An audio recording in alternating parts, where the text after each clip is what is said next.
بسم الله الرحمن الرحيم. نحمده ونصلي على رسوله الكريم. أما بعد، گزشتہ مجلسوں میں یہ موضوع چل رہا تھا کہ تصوف و احسان، تزکیہ و سلوک اور ہر طرح کی طاعات و عبادات کا مقصود دلوں کو گناہوں سے پاک صاف کرنا اور شریعت و سنت کے تقاضوں پر عمل کرنے کے سلسلے میں راغب کرنا ہے۔ نماز کا مقصد بھی یہی ہے کہ دل رذائل اخلاق سے پاک ہو جائے۔ روزے کا مقصد بھی یہی ہے کہ دل میں گناہوں کی نفرت پیدا ہو جائے، اللہ کا ڈر انسان کے دل میں زندہ ہو جائے۔ زکوٰۃ و صدقہ و خیرات کا مقصود بھی یہی ہے، حج کا مقصود بھی یہی ہے۔ غرضے کی جتنی بھی طاعات ہیں، عبادات ہیں، ریاضات ہیں، مجاہدے ہیں، ان سب کا مقصود یہی ہے کہ انسانی قلوب مجلہ اور مصفہ اور پاکیزہ بن جائیں، فضائل اخلاق سے آراستہ اور پیراستہ ہوں اور رذائل اخلاق سے پاک و صاف ہوں۔ رذائل اخلاق یعنی باطنی بیماریاں بہت سی طرح کی ہوتی ہیں، اور اگر انسان کا باطن روگ میں اور مرض میں مبتلا ہوتا ہے تو پھر ظاہر بھی تندرست و توانا اور صحت مند نہیں رہ پاتا۔ اگر دل روگی ہوگا، قلب مریض ہوگا تو زبان صحیح نہیں بولے گی، آنکھیں صحیح نہیں دیکھیں گی اور کان صحیح چیزوں کو سننے کے عادی نہیں بنے گا۔ دل کے اندر اگر پاکیزگی ہوگی، روحانیت و نورانیت ہوگی تو زبان آٹومیٹک محتاط ہو کر چلے گی۔ نگاہیں بھی وہیں اٹھیں گی جہاں اٹھنے کی شریعت کی اجازت دیتی ہے۔ کانوں کو بھی انسان انہی چیزوں کو سننے کے لیے استعمال کرے گا جن چیزوں کو سننے کی اجازت شریعت کی جانب سے اس کو ملی ہوئی ہے۔ خلاصہ یہ ہے کہ ہماری ان تمام محنتوں کا حاصل و مقصود دلوں کو گناہوں کے جذبات سے پاک کرنا اور شریعت و سنت کے تقاضوں پر عمل کرنے کے سلسلے میں راغب کرنا۔ اس کام کے لیے شیخ کی صحبت درکار ہوا کرتی ہے، مشائخ کی تربیت میں رہنے کی ضرورت ہوتی ہے، اہل اللہ کی مصاحبت اختیار کرنی پڑتی ہے، اس لیے کہ ہر میدان میں مہارت رکھنے والے افراد ہوتے ہیں۔ لکل فن رجال، آپ کو کوئی مسئلہ معلوم کرنا ہے تو مفتی صاحب کے پاس جانا ہوگا، اتھارٹی وہی ہے۔ یہ اختیار انہی کو حاصل ہے کہ وہ دینی اور شرعی اعتبار سے مستند رہنمائی آپ کی کریں۔ جسم کو کوئی بیماری لاحق ہو گئی ہے تو اچھے اور قابل ڈاکٹر سے رجوع کرنا پڑے گا، علاج و معالجہ کرنا پڑے گا، تب جا کر جسم بیماریوں سے پاک ہو پائے گا۔ اسی طرح روحانی امراض کے ازالے کے لیے جن حضرات کو اللہ رب العزت والجلال نے خاص منقبہ اور صلاحیت عطا فرمائی ہے، ہم اگر روحانی بیماریوں میں مبتلا ہو کر ان کے پاس جائیں گے اپنے مرض کے ازالے کے لیے تو ان کی ہدایات پر عمل ہمارے لیے روحانی امراض سے حفاظت کا باعث اور ذریعہ بنے گا۔ اسی لیے حضرات مشائخ اور صوفیاء کرام فرماتے ہیں کہ دلوں کو رذائل سے پاک کرنے کے لیے اہل اللہ کی صحبت درکار ہوتی ہے، اور کسی شیخ کی تربیت میں زندگی گزارنا انسان کے لیے ضروری ہوتا ہے، تاکہ اس کی رہنمائی پر عمل کرتے ہوئے وہ اپنے آپ کو راہ راست پر اور صراط مستقیم پر گامزن کر سکے۔ اس لیے کہ روحانی بیماریاں بھی بڑی دقیق اور باریک ہوا کرتی ہیں۔ یہ سمجھنا کہ انسان کس درجہ روحانی روگ اور بیماری کے اندر مبتلا ہے آسان نہیں۔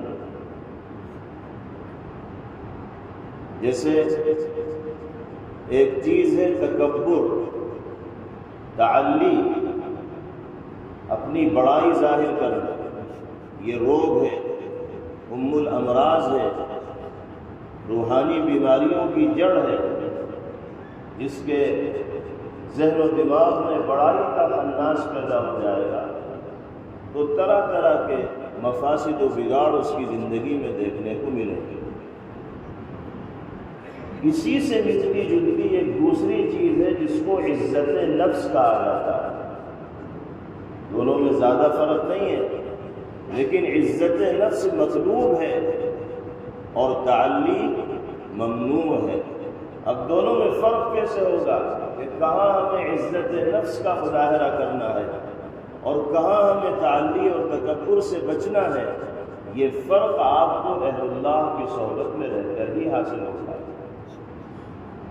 یہ ملکہ اور امتیاز کرنے کی صلاحیت اسی وقت نصیب ہو پائے گی جب کسی شیخ کی تربیت میں ہماری اور آپ کی زندگی گزری ہو اور ان کی رہنمائی میں ہم اقدامات کر رہے ہیں۔ عزت نفس کا مطلب یہ ہوتا ہے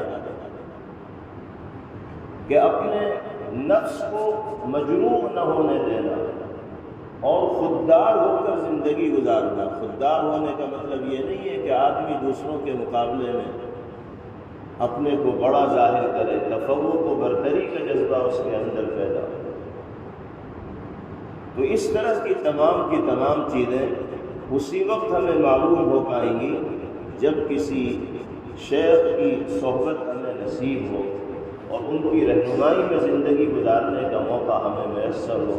یہ جیسے اسی سے ملتی جلتی ایک اور چیز ہے جس کو تحدیث نعمت کہا جاتا ہے۔ تحدیث نعمت کا مطلب اللہ نے جن کمالات سے، صفات سے اور خوبیوں سے آپ کو نوازا ہے ان کا تذکرہ کرنا۔ بعض مواقع پر تحدیث نعمت کے طور پر اللہ کی جانب سے عطا کردہ نعمتوں کا ذکر بھی مستحسن ہوتا ہے، اور قرآن پاک میں فرمایا گیا وَأَمَّا بِنِعْمَةِ رَبِّكَ فَحَدِّثْ۔ پروردگار عالم نے جن نعمتوں سے آپ کو نوازا ہے، مالا مال کیا ہے، ان کو بیان کرتے رہیے، ان کا ذکر کرتے رہیے۔ یہ ہدایت جناب رسول اللہ صلی اللہ علیہ وسلم کو دی جاتی ہے۔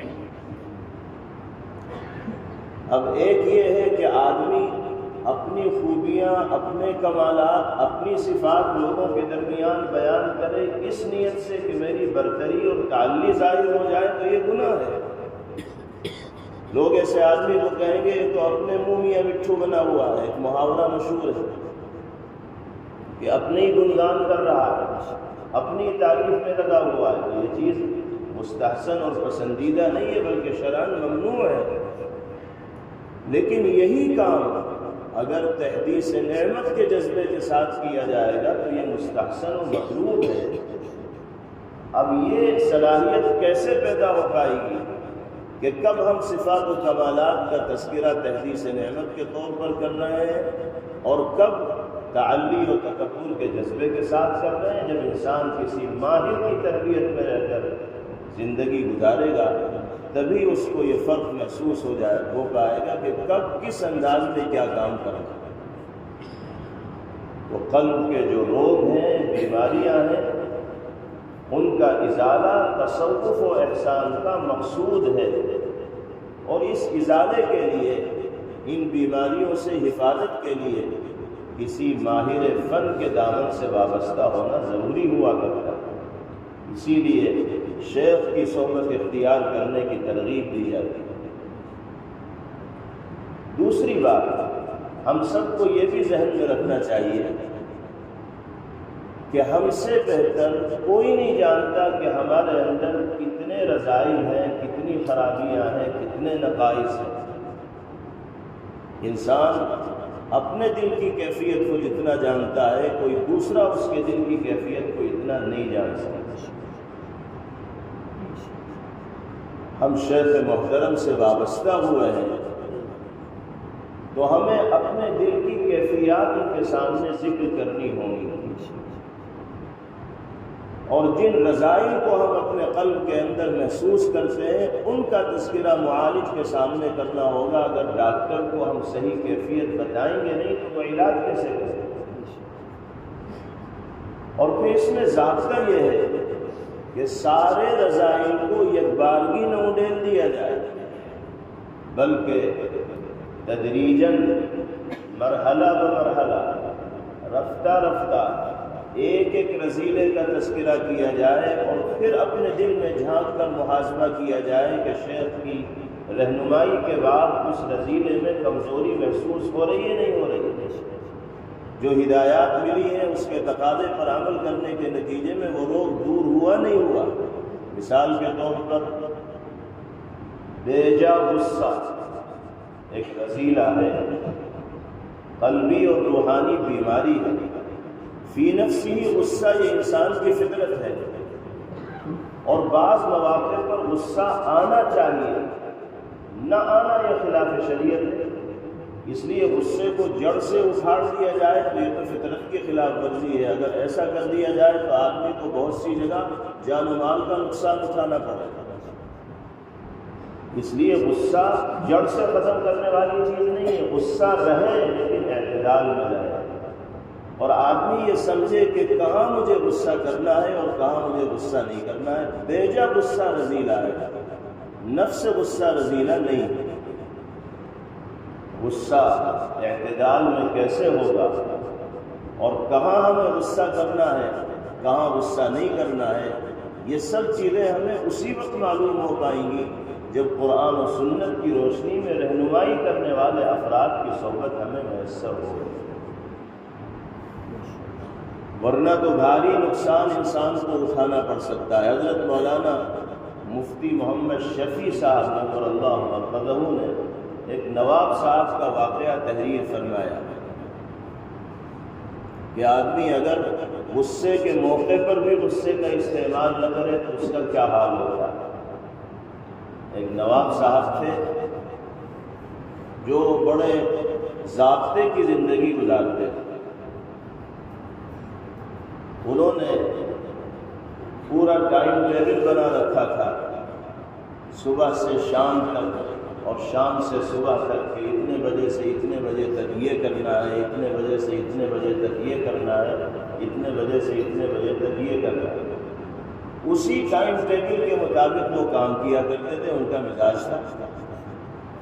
ان کے ٹائم ٹیبل میں صبح 6 بجے اٹھنا لکھا ہوا تھا، تو وہ 6 بجے اٹھا کرتے تھے کیونکہ ضابطے کے پابند تھے، مزاج ہی بنا رکھا تھا۔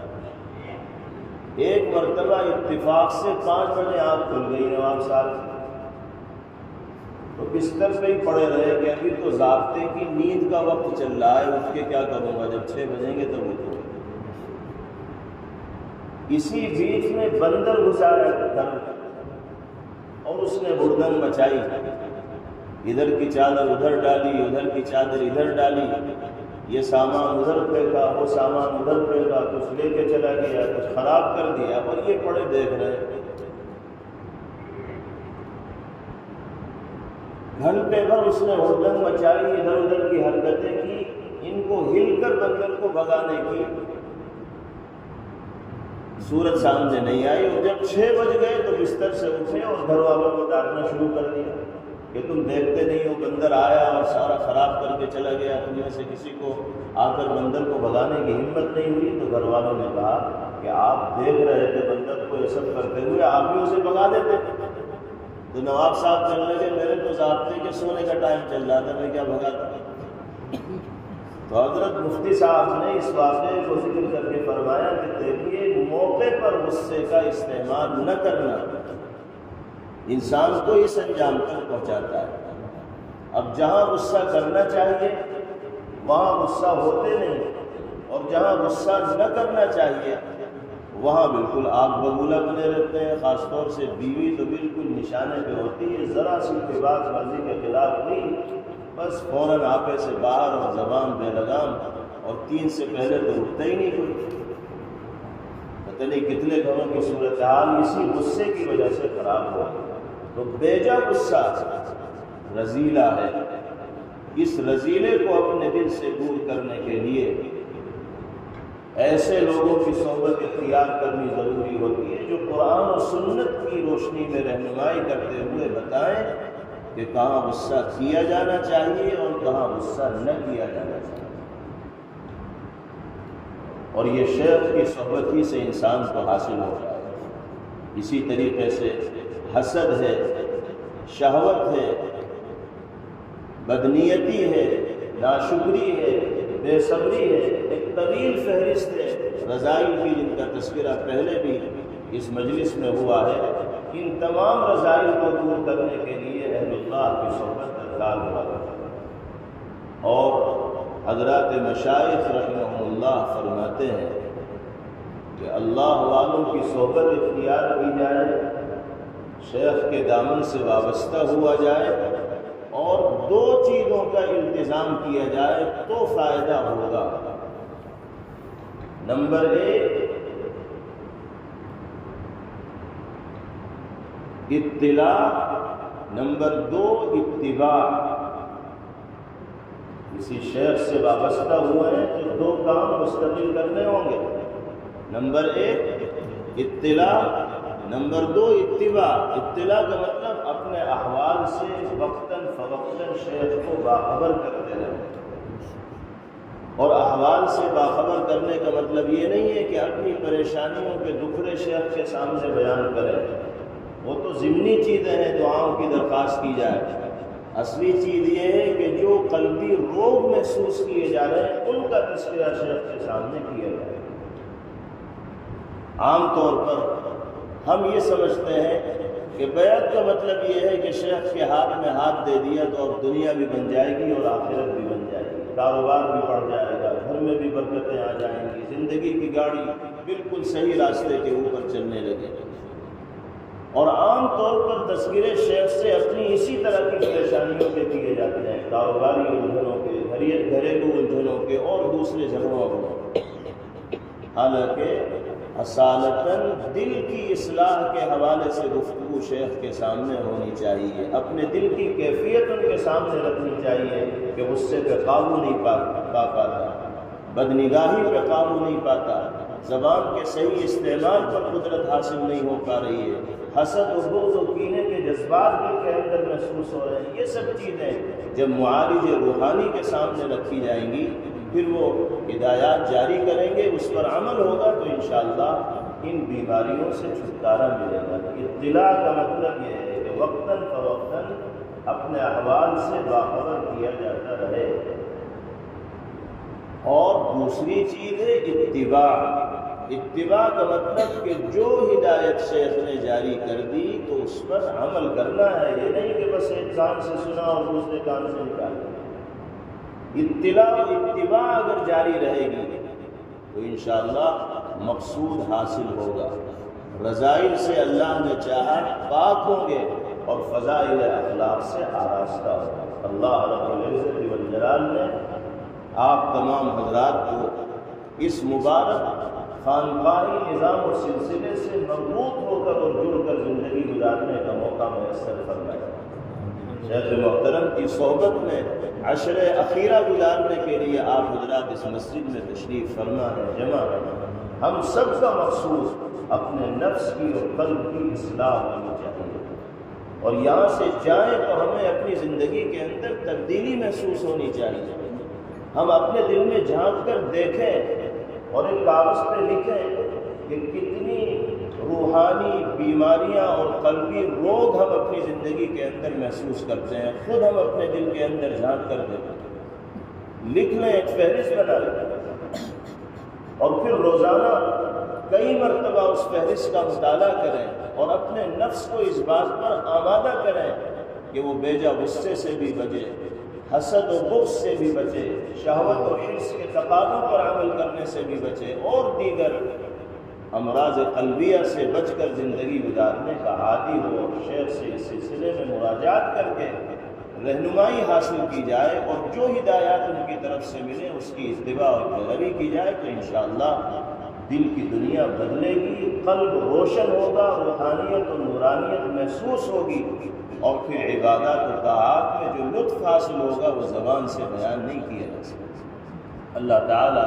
ہم سب کی حاضری کو اور جمع ہونے کو مقصد بنائے، اعتکاف کو اپنی بارگاہ میں قبولیت سے نوازے، اور دارین کی سعادتوں سے مالا مال فرمائے۔ وصلی اللہ تعالی علی خیر خلقہ محمد وآلہ وصحبہ اجمعین۔ Thanks for watching. Don't forget to like, comment, share and subscribe to Al Wahid channel.